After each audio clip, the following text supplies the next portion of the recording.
दरख्वास्त की। देखो शहबाज शरीफ, बात सुन लो, मैं बूट पॉलिश कर।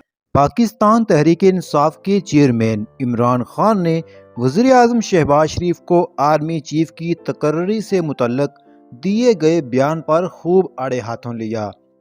आज़ादी मार्च के तीसरे रोज़ मरीदके में शिरका से खिताब करते हुए इमरान खान का कहना था, शहबाज शरीफ, आपने एक बयान दिया कि मैंने आपको पैगाम भिजवाया। शहबाज शरीफ सुन लो, बूट पॉलिश करने वालों से बात नहीं करता। मैंने इनसे बात की जिनसे मिलने के लिए शहबाज शरीफ गाड़ी की डिग्गी में जाते थे। कि बड़े बड़े बूटों की पॉलिश करो, तुम्हारे पास तुम्हें जिस तरह बिठाया गया है, पहले वो अमेरिकनों के घुटने और गोडे दबाए, उसके बाद डिक्की में बंद होके जाके उधर जूते पॉलिश किए,